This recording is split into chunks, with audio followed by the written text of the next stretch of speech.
This is Ampo and a very warm welcome to Bhutan This Week, a weekly news magazine program with me, Santandolkar. Our top stories this week. His Majesty the King grants the to the newly appointed chairperson and 4 commissioners of the Royal Civil Service Commission.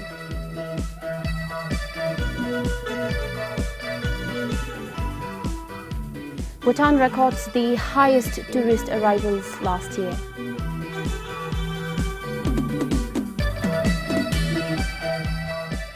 And Bhutan to face Guam in round 1 of the 2022 FIFA World Cup preliminary qualifiers.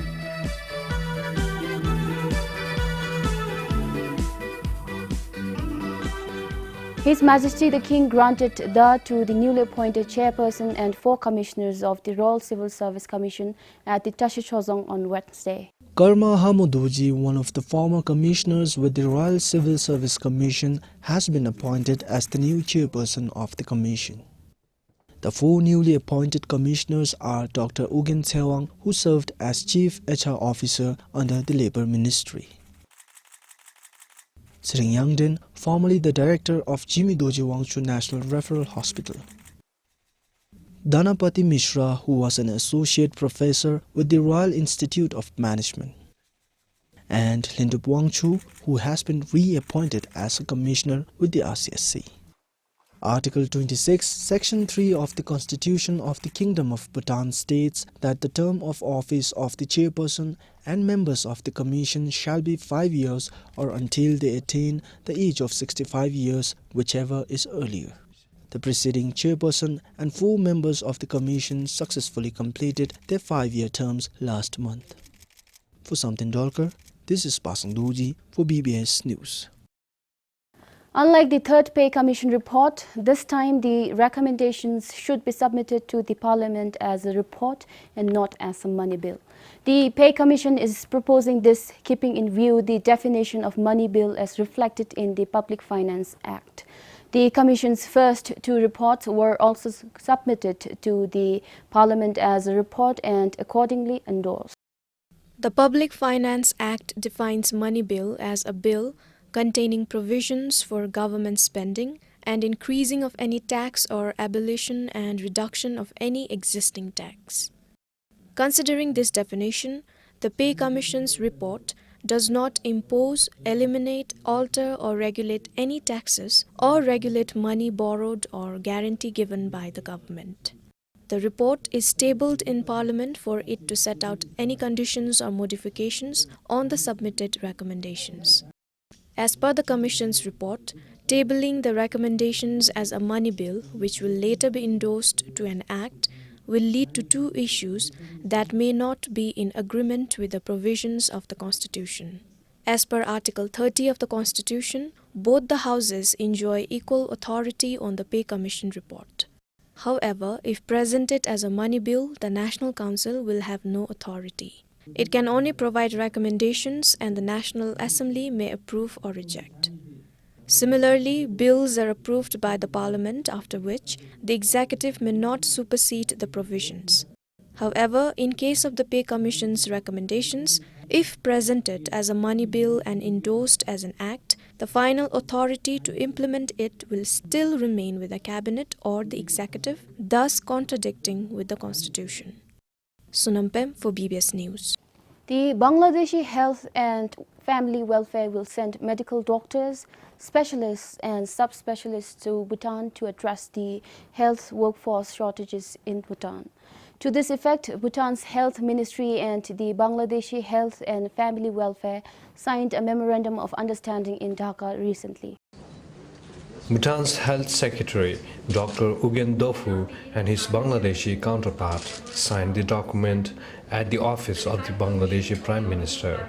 Bangladesh will send 20 specialists and 4 sub-specialists to Bhutan soon after the Cabinet approves the team's pay package. They will work at the Jigmedoji Wangchuk National Referral Hospital, Mongar Regional Referral Hospital, Gelifu Central Regional Referral Hospital, and some other district hospitals as well. The proposed salary for the specialist is about 345,000 ngitam and about 311,000 ngitam for the subspecialist. They will work in Bhutan on contract basis. Meanwhile, a standard operating procedure was also adopted for transportation of bilateral trade and transit cargoes. This is expected to ease the commercial operation of vessels traveling between the two countries. Other MOUs to cooperate in the field of public administration, tourism and agriculture were also signed between the two governments. Kipchu, BBS News, Dhaka. Now, Bhutanese economy is expected to grow moderately this year as well as next year.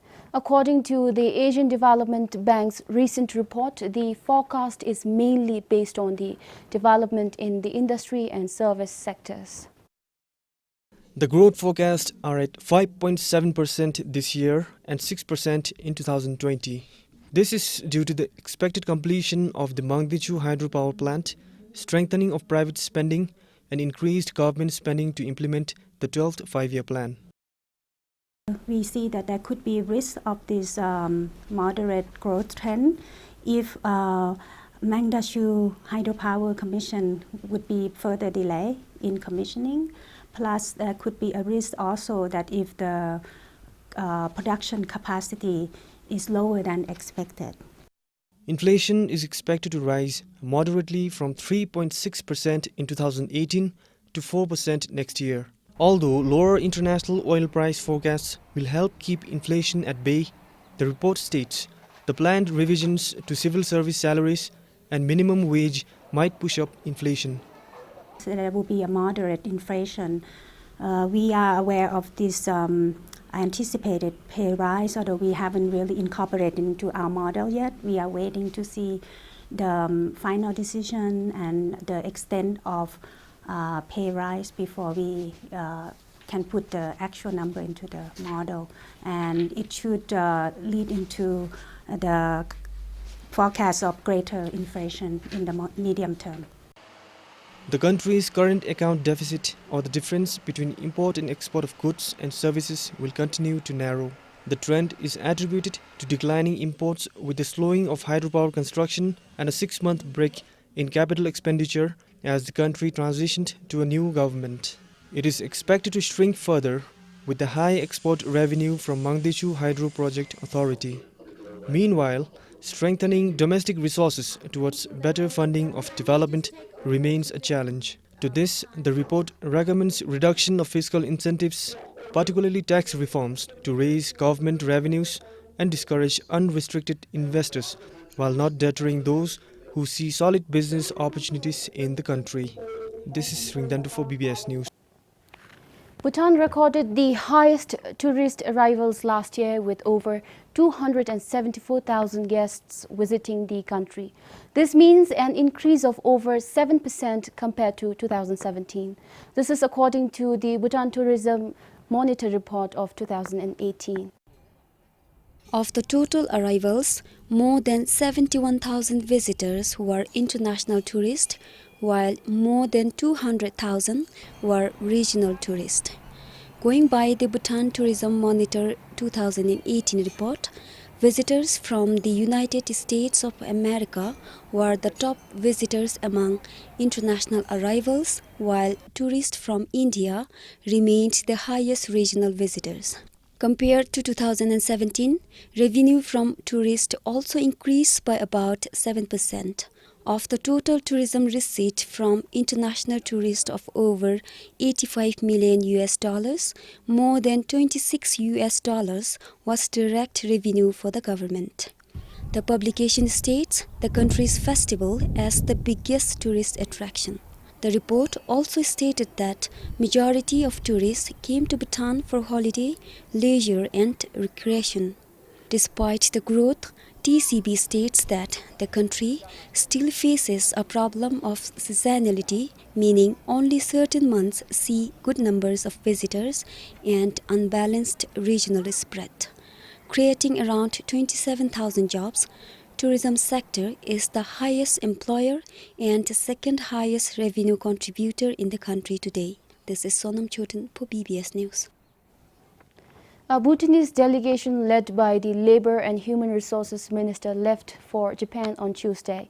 The team will discuss issues related to Learn and Earn program and seek support of the Japanese government in resolving it.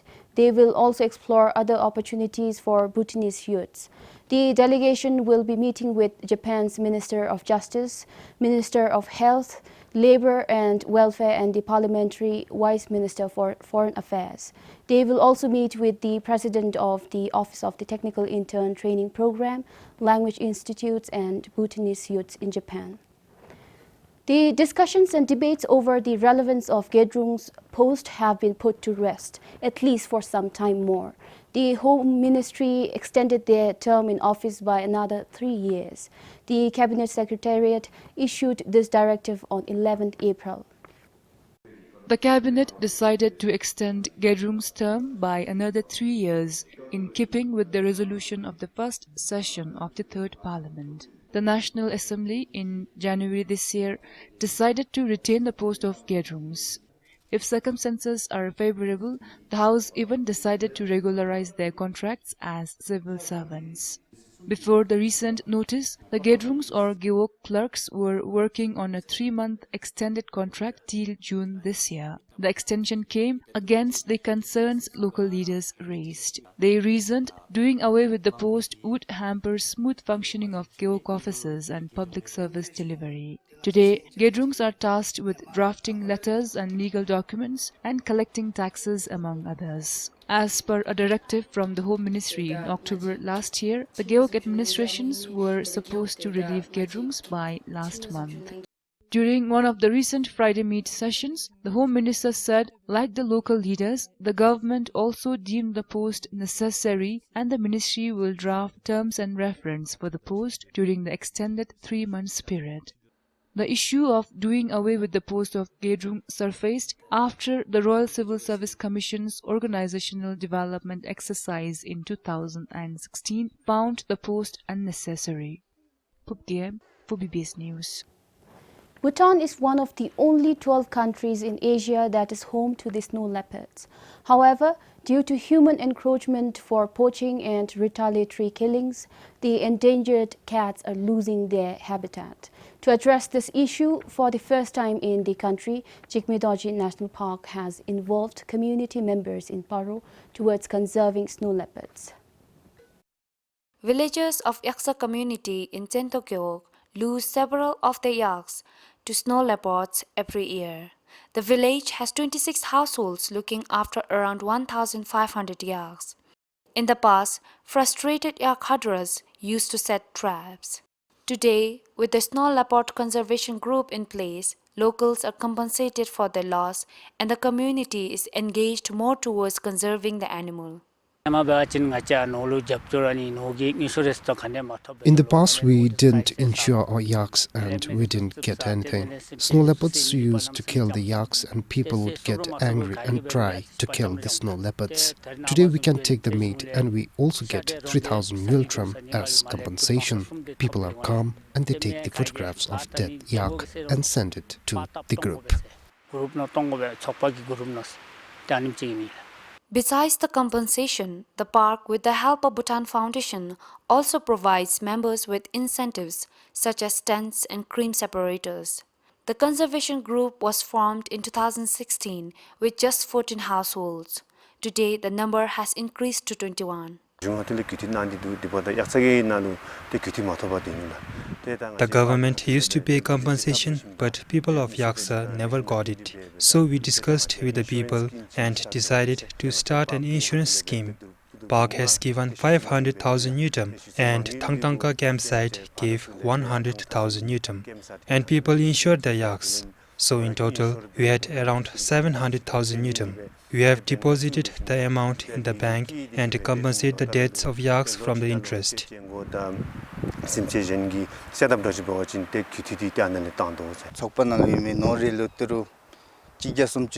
We collect 130 Newton for each yak from the members of the group.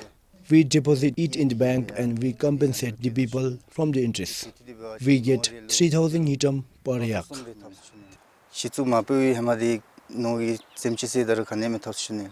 To enable a future with communities living in harmony with snow leopards and other prey species, local people are also trained on setting camera trappings and data collection. From 4 camera traps set up in Yaksa since 2016, 6 snow leopards were captured on these cameras. Locals know where the snow leopards are located, so if any outsider comes for poaching as a member of the group, they report it to us. We can't always be there in the forest and near the snow leopards. It is the people who are close to the animals. So if any outsider tries to harm them, they can now report to us. The community group will install 5 more camera traps in their community. Bhutan has recorded the presence of 96 endangered big cats as per the first nationwide snow leopard survey in 2016. From Paro, Sangichezong for BBS News. Despite the government willing to buy unsold cardamom, not many farmers of Sarpang turned up to sell their leftover harvest at the auction yard of Food Corporation of Bhutan in Gyelephu. This, officials say, could be in anticipation of fetching better price in the coming days. The government initiated a buyback policy for unsold cardamom in December last year to address the issue of poor cardamom export this season. Agriculture and FCB officials expected to buy around 25 tons of unsold cardamom from the farmers of 12 geoks in Sarbang. But when they were finally done with the business on Monday, they had only 2.7 tons.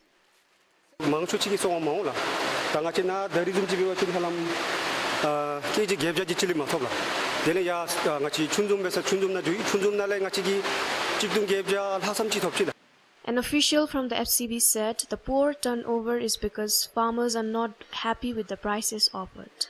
The government is buying a kilogram of grade A cardamom for 470 Newton, while for lower quality, the price is 390 Newton per kilogram. Another possible reason, he added, is the late timing for buying the unsold stock. The farmers, they have their cardamoms. Majority of the farmers here did not come to sell their unsold cardamom. From Chuzom Geok, we purchased more than 1,800 kilograms, but here it was only around 800 kilograms. So they're expecting more and more, and then they were keeping it. Pradeep Jain, an Indian broker based in Gyelephu, said there is a decrease in demand for cardamom from India. Farmers there experienced a bumper harvest affecting the price. The present market rate is 450 Newton per kilogram. The price has been fluctuating for the past few days. It started with 510 Newton per kilogram and has been going down. I'm holding my stock thinking the price will improve soon.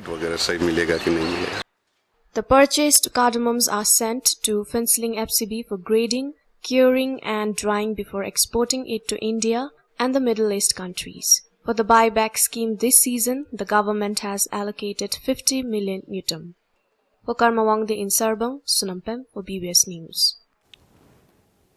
Bhutan will face Guam in the 2022 FIFA World Cup preliminary qualifiers round 1.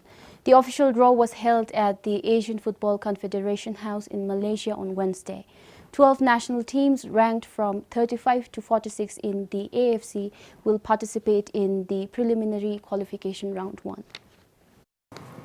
Confirming Team A for the final pairing.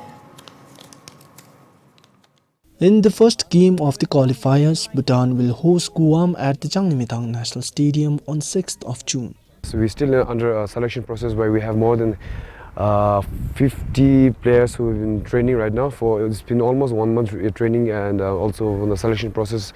Since we don't have right now, we didn't appoint a national head coach, but we have Mr. Pema, who is also has been, and he is also the national head coach.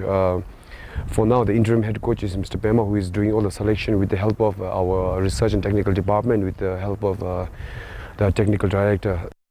Ranked 193rd in the FIFA World Ranking, Guam is an island in Micronesia in the Pacific Ocean that is part of the United States.